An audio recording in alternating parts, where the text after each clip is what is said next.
రవాణా వ్యవస్థలోనే అతి పెద్ద రవాణా వ్యవస్థగా పేరుగాంచిన ఏపీఎస్ఆర్టీసీ గత ప్రభుత్వ హయాంలో ప్రభుత్వంలో ఆర్టీసీ విలీనం అవడం మనకు అందరికీ తెలిసిందే.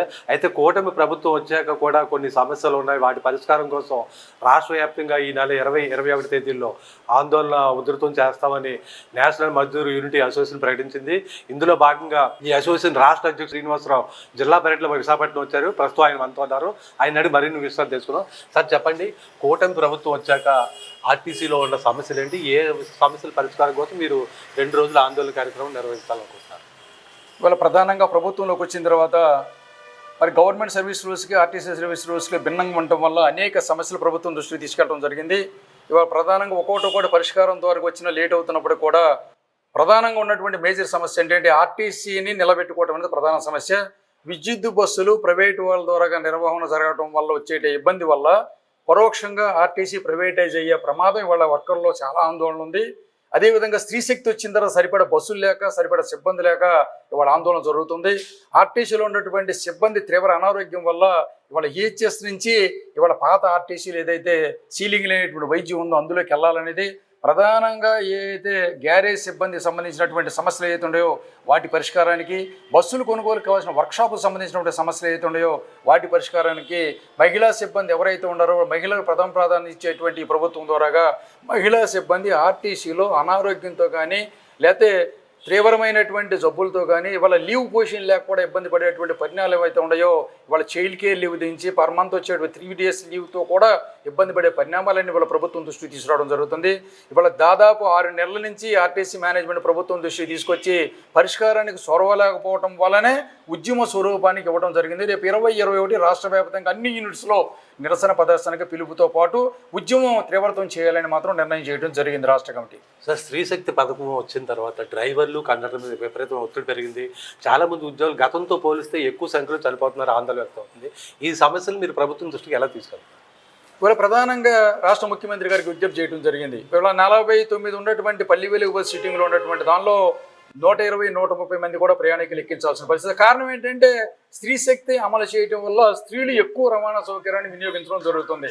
ఆర్థికంగా స్త్రీలకి సంబంధించినటువంటి పరిపుష్టి పెంచడం వల్ల ప్రభుత్వ జయం మరి మంచిదే, కానీ అందులోకి వచ్చేటప్పటికి ఆర్టీసీ పడేటువంటి ఇబ్బందులు కానీ అందులో ఉన్న సిబ్బందులు పడే ఇబ్బందులు కూడా పరిష్కరించాల్సిన ఆవశ్యకత ఉంది. బస్సుల సంఖ్య పెంచితే ప్రయాణికులు సర్దుకుంటానికి అవకాశం ఉంటుంది.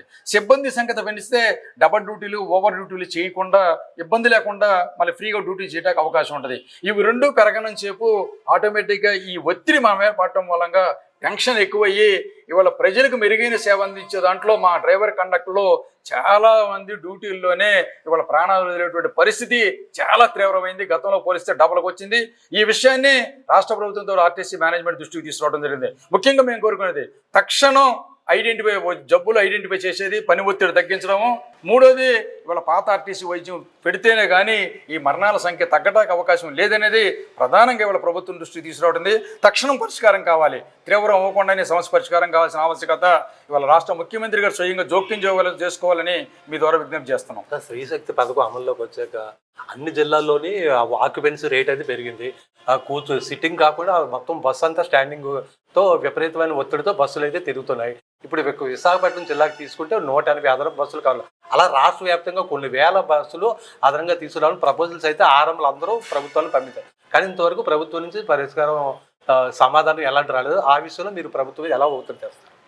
ఇప్పుడు మేము కోరుకునేది, మేము చెప్పేది కూడా అదే ప్రభుత్వానికి. ఇవాళ అన్ని జిల్లాల్లో కూడా దాదాపు 45, 50, 60 లోపు ఉండేటప్పుడు ఓఆర్ 95, 90, 100 దాకా వెళ్ళింది. అంటే దాదాపు డబల్ అయింది. ఇవాళ దానికి తోడు బస్సులు ఏదైతే పాత బస్సులు ఉన్నటువంటి టైము కాలాతీతం అయిపోయి మెయింటెనెన్స్ దెబ్బతినేటువంటి పరిస్థితి ఉంది. ఈ పరిణామాల్లో మేము కోరుకునేది ఏంటంటే కొత్త బస్సులు కొనమంటున్నాం. కొనమంటే గవర్నమెంట్ చెప్పేది ఏంటంటే విద్యుత్ బస్సులు తీసుకుందాం అంటారు. విద్యుత్ బస్సులు ఆ కంపెనీలు ఎప్పుడు సప్లై చేయాలి, ఎప్పుడు టెండర్ చేయాలి, ఎప్పుడు ఈ నడవటానికి చాలా టైం పెట్టేటువంటి పరిస్థితి ఉంది. స్కీమ్ అమలు చేయటం వల్ల ఫాస్ట్గా బస్సులు కావాలి. కాబట్టి మేము కోరుకునేది ఇవాళ అర్జెంటుగా అశోక్ ల్యాండ్ కానీ టాటా కానీ మిగతా వాటికి కానీ ఇదివరకు తిరిగి మన బస్సులు ఏవైతే ఉన్నాయో ఇవాళ స్మల్లి వెలుగులు, సూపర్ లగ్జరీలు, ఎక్స్ప్రెస్లు, హైటెక్లు, ఇవాళ అమరావతి లాంటి బస్సులు కానీ ఫాస్ట్గా మనం తీసుకోగలిగితే అవి ఆర్డర్ ఇస్తే తీసుకుంటానికి అవకాశం ఉంది. ఓన్లీ ఎలక్ట్రికల్ బస్సులు అని చెప్పి సంవత్సరాల తరబడి లేట్ అయ్యేదానికన్నా ఈ సమస్య పరిష్కారం అయ్యి ప్రజలు సంతృప్తిగా ఉండాలంటే స్కీమ్ ఇంప్లిమెంట్ చేశారు.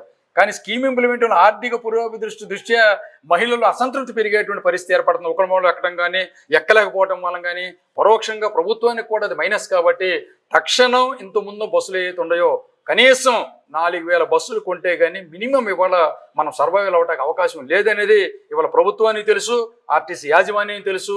కాబట్టి ఇవాళ ముఖ్యమంత్రి గారు రాష్ట్ర ప్రభుత్వం చొరవ తీసుకుని మినిమం 4,000 బస్సులు తక్షణం ఇవాళ ఆర్టీసీ ద్వారా నిర్వహించే విధంగా బస్సులు తీసుకుంటే ఇవాళ ఈ సమస్యకు పరిష్కారం ఏర్పడదని, తద్వారా ప్రజల మన్నను కూడా ప్రభుత్వం పొందడానికి అవకాశం ఏర్పడదని చెప్పి మీ ద్వారా తెలియపరుస్తున్నారు. స్త్రీశక్తి పథకం వచ్చాక సిబ్బంది రిక్రూట్మెంట్ ఆవశ్యకత ఎంతైనా కనిపిస్తుంది. ప్రస్తుతం సిబ్బంది కొరత, అటు డ్రైవర్లు కండక్టర్లు తీవ్ర సిబ్బంది కొరతతో డబుల్ డ్యూటీలు చేయాల్సిన పరిస్థితి.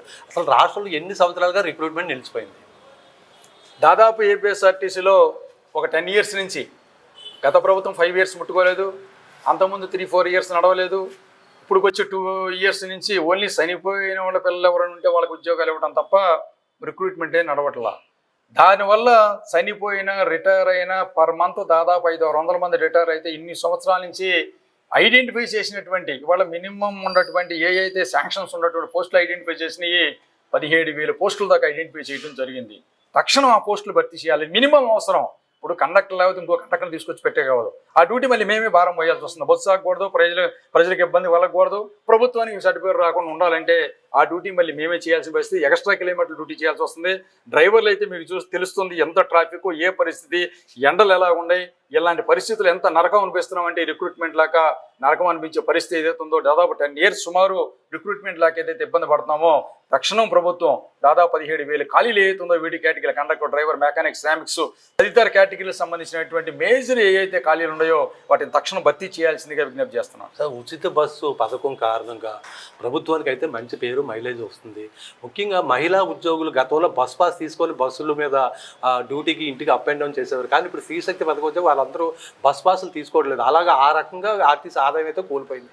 ఇప్పుడు ఉచిత బస్సు పథకం అనేది వైట్ కార్డు ఉన్న వాళ్ళకే పరిమితం చేస్తే బస్సుల మీద ఒత్తిడి తగ్గుతుంది అనుకోవచ్చు. వాళ్ళ ప్రధానంగా రాష్ట్ర ప్రభుత్వం ప్రత్యేకంగా మహిళలందరూ అనేది చేస్తున్నారు. ఇప్పుడు ఇందులో బిలో కేటగిరీ మహిళలు ఉన్నారు, అబవ్ కేటగిరీ మహిళలు ఉన్నారు. ఇది డివైడ్ చేస్తే బిలో కేటగిరీ మహిళలకు ఇవ్వటం వల్ల బ్రహ్మాండంగా వాళ్ళకి ఆర్థిక పురోగతి జరుగుద్ది.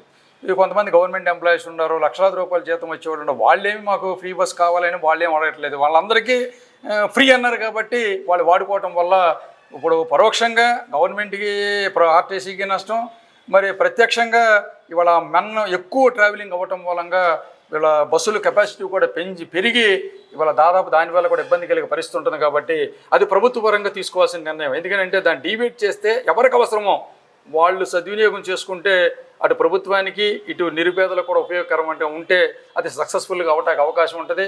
ప్రభుత్వ నిర్ణయం ఎలా దానికి తగ్గట్టుగా మరి ఏర్పాటు చేయాల్సినటువంటి రవాణా సదుపాయంలో బస్సుల సంఖ్య పెంచి ఆ మేరకు ముందుకు తీసుకెళ్తే కానీ ఈ సమస్య పరిష్కారం కాదు.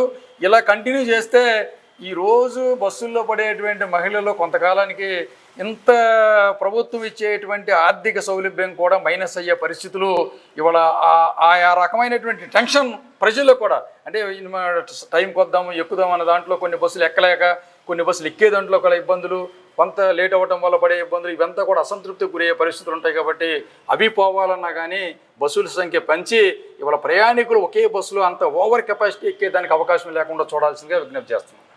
విన్నారు కదా, ఎన్ఎంఈఏ రాష్ట్ర అధ్యక్షుడు శ్రీనివాసరావు ఆర్టీసీ కార్మికుల సమస్యలన్నీ సమగ్రంగా వివరించారు. గతంలో ఉన్న సమస్యలు, అలాగే స్త్రీశక్తి ఉద్యోగం పెరిగిన సమస్యలు, కూటమి వచ్చి 2 ఏళ్ళు గడుస్తున్న సమస్యలు పరిష్కారం కానందున ఈ నెల 20-21 తేదీలో ఆందోళన అన్ని రకాలుగా ఉద్యమ రూపంలో ఉద్యమిస్తామని ఆయన అయితే మనకు తెలియజేశారు. కెమెరామెన్ ప్రేమ్తో శ్రీనివాస్, VBC టీవీ, విశాఖపట్నం.